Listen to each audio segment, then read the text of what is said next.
Bonjour, je suis Héloïse de la formation Moksha Ashtanga Vinyasa Yoga Ren. Aujourd'hui, j'ai le plaisir d'être avec Vanessa McCarthy, pratiquante d'Ashtanga depuis 25 ans et enseignante depuis 20 ans. Merci Vanessa d'être avec nous ici en Bretagne et d'intervenir dans cette formation 300 heures. C'est une chance pour nous et nos stagiaires.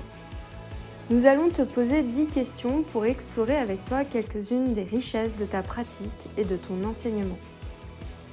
Merci de votre confiance. Peux-tu nous parler de ton premier contact avec le yoga et ce qui t'a poussé à te diriger vers l'Ashtanga spécifiquement?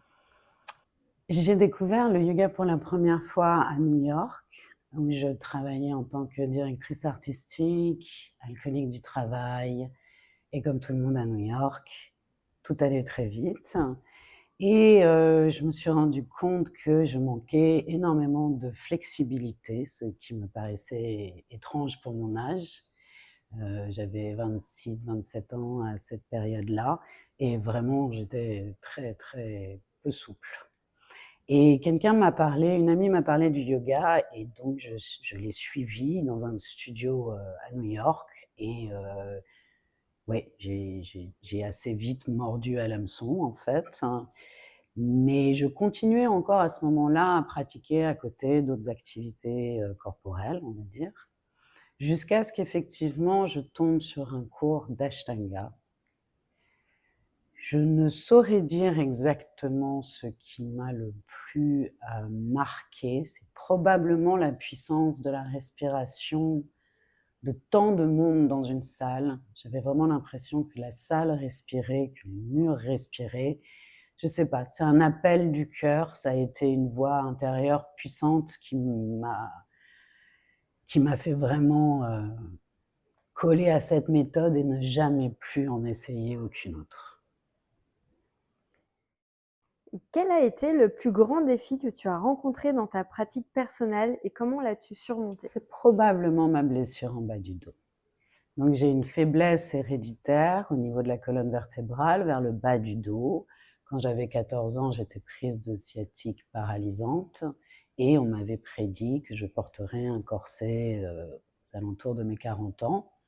Information que j'ai complètement oubliée par la suite, puisque j'ai donc découvert à 26-27 ans le yoga. Je suis partie dans une régularité assez rapide et ça m'a complètement sauvée. C'est-à-dire que les douleurs se sont totalement arrêtées et tout allait très, très bien jusqu'à ce que j'aille un peu trop profondément dans la pratique de la deuxième série, notamment Kapotasana et les drop back. Mais j'avais donc une faiblesse et de nature assez pugnace, je n'ai pas écouté les signes, à ce moment-là et donc j'ai beaucoup souffert pendant bien 4 ans. Donc comment je m'en suis sortie? Avec beaucoup d'écoute et ça a été, un enseignant merveilleux que cette blessure, puisque ça m'a permis de prendre du recul sur, l'attachement à la pratique posturale. Ça m'a permis en fait de développer ma curiosité pour le reste des pratiques yogiques et la théorie.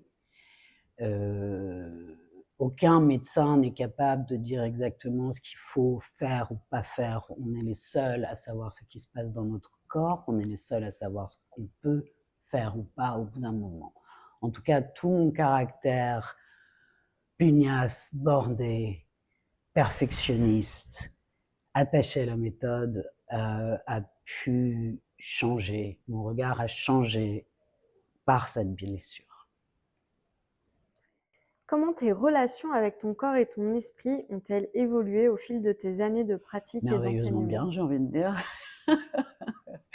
Avec mon corps, j'ai la chance d'avoir toujours eu un corps que j'estime pratique, avec une bonne proprioception, un système immunitaire plutôt fort, héréditairement. Et le fait est, c'est que la pratique posturale, le yoga en général, n'a fait que renforcer ça. Donc je le trouve toujours aussi pratique. Le système immunitaire est d'autant plus puissant. Euh, c'est mon ami, en fait. Ouais, c'est mon ami. Et Pour ce qui est du mental, alors c'est encore mieux, puisque j'ai eu une enfance, qu'on va dire, un peu compliquée. Disons qu'il y a eu beaucoup d'expériences multiples, pas toujours gaies, autant dire, je suis une enfant mal aimée. Et donc ça a impliqué évidemment beaucoup de colère, peu de confiance en l'autre, beaucoup d'être sur la défensive, j'ai envie de dire. Ce qui m'a permis, ce que le yoga m'a permis, c'est cette étude de soi, de comprendre un peu mes conditionnements et mes réactions impulsives qui n'étaient dues qu'à ces premières années de préadolescence, d'adolescence, de jeune adulte. Et le yoga m'a permis de mettre le doigt dessus, de faire la paix avec tout ça, d'accepter certaines choses et de transformer la colère en amour et la méfiance en confiance. Peux-tu partager une expérience marquante dans ta pratique ou ton enseignement, que ce soit en voyage ou lors de rencontres avec d'autres pratiquants de yoga? Je parlerai en voyage. Disons que j'étais, comme à mon avis beaucoup d'Ashtangis, très très attachée, étant en pratique autonome depuis hyper longtemps, à pratiquer à l'intérieur. Le tapis devait être parfaitement aligné au parquet, il ne devait pas y avoir un courant d'air, pas un bruit, toujours le même lieu, toujours dans la même direction. C'est en voyageant que j'ai pris plaisir à pratiquer en extérieur. Et ce que ça m'a démontré, c'est qu'en fait, on s'attache aussi à nos pratiques, trop. Et ça m'a permis de comprendre un peu la notion de détachement et l'intérêt que cela a. C'est-à-dire que quand on est trop attaché à sa pratique, ça nous met des œillères en fait. Et ça nous empêche de découvrir autre chose. Et je pense que tout attachement fonctionne de la même manière. Ça nous empêche de découvrir autre chose, de faire connaissance avec autre chose, qui peut parfois nous apporter des choses bénéfiques. Donc ça m'a fait prendre conscience de la notion de détachement et de son importance, et qu'effectivement, il ne faut pas s'attacher à sa pratique même posturale. Comment adaptes-tu ton enseignement pour les élèves qui débutent dans l'Ashtanga tout en restant fidèles à la tradition? Le fameux mot tradition qui porte à confusion. Tout dépend de ce qu'on implique et de ce qu'on entend par le mot tradition. On va se dire là que pour moi, la tradition, c'est que l'Ashtanga est un vinyasa krama, c'est-à-dire qu'il est issu de Tirumalai et Krishnamacharya. Donc, personnellement, je me base plus sur son enseignement qu'autre chose. Et donc, il est intéressant, du coup, d'aller voir ce que tous ces élèves ont pu dire et rapporter de l'éducation que leur a donnée Krishnamacharya. Dans ce sens, compte la concentration, le souffle, les bandhas. Ça, pour moi, c'est la tradition. Donc, c'est ce que j'essaye de faire avec des débutants. C'est-à-dire que l'important, c'est d'une part d'éveiller la flamme et de leur faire comprendre qu'ils ne sont pas dans la performance physique, mais dans l'écoute de leur souffle et l'importance de la concentration et de l'engagement dans la pratique.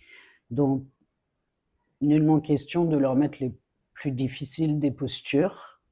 Il faut qu'ils obtiennent un souffle, un rythme, une aisance, une fermeté dans la pratique, et petit à petit, on va rapporter et on va coller aux séries codifiées par Patabi Joyce pour respecter l'Ashtanga Vinyasa Yoga.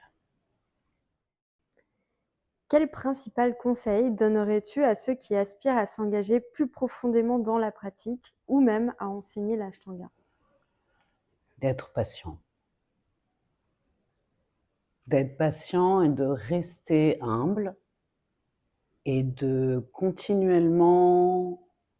continuer à chercher, à remettre en question et à douter de ses propres convictions. Et de faire confiance en la méthode. À ton avis, quelle est l'importance de la discipline et de la régularité dans une pratique de yoga comme Elle l'ashtanga? est primordiale, la discipline et la régularité. Elle est essentielle. On a appris l'hygiène buccale, à se laver les dents tous les matins et tous les soirs. La pratique, c'est une hygiène physique et mentale. Il faut donc la faire également tous les jours, du moins le plus souvent possible, très clairement, parce qu'on peut essayer d'expliquer l'importance de la discipline à quelqu'un. C'est en le vivant qu'on comprend les apports et les bénéfices d'avoir une régularité dans la pratique. Il faut le vivre pour le comprendre pleinement, car il y a des choses qui vont se développer en cours de, comme l'étude de soi. Et c'est vraiment face à cela, c'est quand on fait la différence entre un loisir et une discipline. Quand on arrête de pratiquer le yoga comme un loisir, mais qu'on l'intègre à sa vie comme une discipline. Tu as commencé le yoga à New York en lien avec une pratique bouddhiste déjà présente dans ta vie. Comment cette double influence a-t-elle façonné ta manière d'enseigner l'ashtanga Je n'ai pas aujourd'hui? fait le lien tout de suite. À New York, personne ne parlait de la théorie, j'avais donc pas vraiment saisi. C'est vraiment quand j'ai fait la formation de l'effet de Caroline Boulinguet et Annick Goulin il y a presque 20 ans, que j'ai compris qu'il y avait un lien entre la philosophie et la pratique posturale. Et je pense que c'est ça qui fait que je suis si intéressée par l'aspect philosophique. Alors avant tout, au début, c'était très psychologique. Puis évidemment, en continuant à chercher, à se poser les bonnes questions et à essayer de comprendre, je suis passée à l'aspect ésotérique, métaphysique et philosophique. Mais je pense que c'est mon appétence pour le bouddhisme qui a fait le lien, qui fait qu'aujourd'hui je suis parmi celles qui s'y intéressent le plus en fait, à cet aspect-là. Tu as étudié auprès de figures majeures comme Darby, Garrigue ou encore Grégor Maël. Comment as-tu intégré leur enseignement pour construire ta propre pédagogie? Je pense que le bon professeur arrive dans nos vies au bon moment. La vie est bien faite. Il n'y a pas à regretter d'avoir pris du retard par rapport à ceci ou par rapport à cela. Ils arrivent au bon moment. Marc Darby m'a appris énormément au niveau des astuces posturales. C'est probablement ça qui a développé ça dans mon enseignement. David m'a appris la passion, la dévotion, l'engagement. Et Grégor m'a ouvert la porte de la théorie.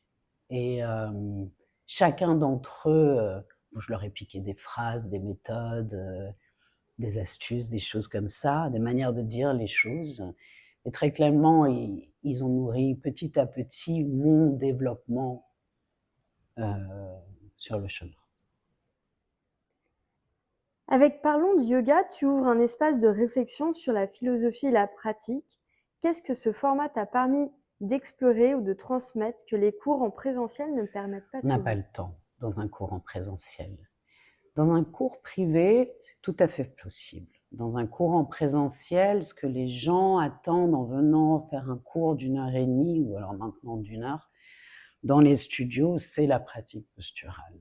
Alors, on peut introduire du pranayama. Moi, j'essayais déjà d'introduire le plus possible des petites phrases, des petites choses pour faire la différence entre un fitness. Mais c'est vrai que j'étais limitée, trop limitée. Et je sais qu'il y a des gens qui s'y intéressent, mais ils n'ont pas forcément l'argent pour aller en studio, ils ne sont pas forcément dans ma ville. Et donc, en fait, les réseaux sociaux m'ont permis de partager tout l'aspect psychologique, philosophique, métaphysique du yoga, qui est tout, en fait, et qui permet de vraiment intégrer le yoga entièrement dans sa vie.